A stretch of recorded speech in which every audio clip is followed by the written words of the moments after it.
ఉదయం మార్కెట్ రద్దీగా ఉంది. క్యారెట్, టమాటా, వంకాయ, బీన్స్ అందరూ మాట్లాడుకుంటూ వెలుగుతూ కనిపిస్తారు. కాని ఒక మూలన సాధారణంగా కనిపించే ఆలూ మాత్రం మౌనంగా కూర్చుంది. ఎవ్వరికీ అతనిమీద ఆసక్తి లేనట్టు. కాని మనసులో మాత్రం ఒక్కటే బాధ. నన్నెందుకు ఎవ్వరూ విలువగా చూడరా? చూడండి నా రంగు అన్నట్టు క్యారెట్ మెరుస్తోంది. టమాటా తన రౌండ్ షేప్తో అందర్నీ ఆకట్టుకుంటుంది.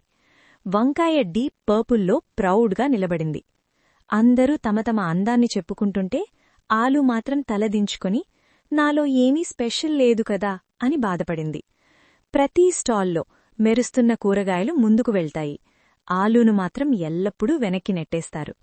నువ్వు సరే, తర్వాత చూస్తాం అన్నట్టుగా ప్రతిరోజూ పక్కకు పెట్టేస్తారు. ఆ మాటల్లోని చిన్నతనం ఆలూ మనసును గుచ్చేది. మనిషిలో కూడా ఇదే కదా, అందంగా ఉన్నవాళ్లను, చముకులుగా ఉన్నవాళ్లను మాత్రమే చూడటం. మనసున్నవాళ్లను, సహాయం చేసేవాళ్లను ఎవ్వరూ గుర్తించరు. ఆలు తన ప్రతిబింబాన్ని చూసి ఆలోచించింది. ప్రతి కూరలో నేనే ఉంటాను, అయినా ఎందుకు నాకే తక్కువ రేటు? అప్పుడే ఒక పచ్చి క్యాప్సికం నవ్వుతో, అయ్యో ఆలూ, నువ్వు ఎంత చీపబ్బా, అందుకే నిన్నెవరూ వాల్యూగా చూడరు అని అన్నది.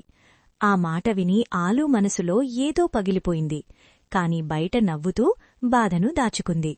రాత్రి మార్కెట్ ఖాళీ అవుతున్నప్పుడు ఆలూ ఒంటరిగా మిగిలిపోయింది. అందరూ నన్ను వాడుకుంటారు, కాని ఎవ్వరూ నా విలువ చూడరు. మనసులోని మాటలు బయటికి రావడం మొదలైంది. అప్పుడు ఒక పాత ఉల్లిపాయ దగ్గరకు వచ్చి మెల్లగా చెప్పింది, అమ్మా ఆలూ, నిన్ను అందరూ ఎందుకు వాడుకుంటారో తెలుసా? ఎందుకంటే నువ్వు అవసరమైనది, అభిమానించాల్సినది కాదు. ఆలూ ఆశ్చర్యపోయింది. అంటే నేను తక్కువ విలువైనదానన్నమాట? ఉల్లిపాయ నవ్వుతూ, విలువ తక్కువ కాదు, నీవల్లే వంటకు రుచి. నీ ప్రెజెన్స్ లేకపోతే కూరగాయల ప్రపంచం అసంపూర్ణం. అది విన్న వెంటనే ఆలూ కళ్లల్లో వెలుగు వచ్చింది. నేను సింపుల్ కావచ్చు, కాని నేను అవసరం. నేను అందంగా లేకపోవచ్చు, కాని అందరినీ పోషించేది నేనే. ఆత్మవిశ్వాసం మళ్లీ మేల్కొంది. అప్పటివరకూ నవ్విన కూరగాయలే ఇప్పుడు ఆలూని కొత్త చూపుతో చూశారు. నిజమే, ప్రతి కూరలో ఆలూనే బేస్ కదా అని అందరూ ఒప్పుకున్నారు.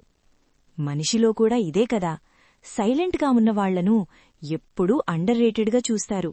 కాని గుర్తుంచుకోండి, మీరు ఎంత సైలెంట్గా ఉన్నా మీ విలువ ప్రపంచం మార్చలేను. అందరూ వాడుకున్నా, అందరూ ఇగ్నోర్ చేసినా మీ విలువ మీకే తెలుసు. ఇతరుల చూపుల్లో కాదు, మీ మంచితనంలో ఉంది మీ నిజమైన విలువ. కాబట్టి జీవితంలో అండర్ రేటెడ్గా అనిపించే ప్రతి ఒక్కరికీ ఈ ఆలూ కథ మీకోసం. మీ విలువ మీరే నిర్ణయించాలి.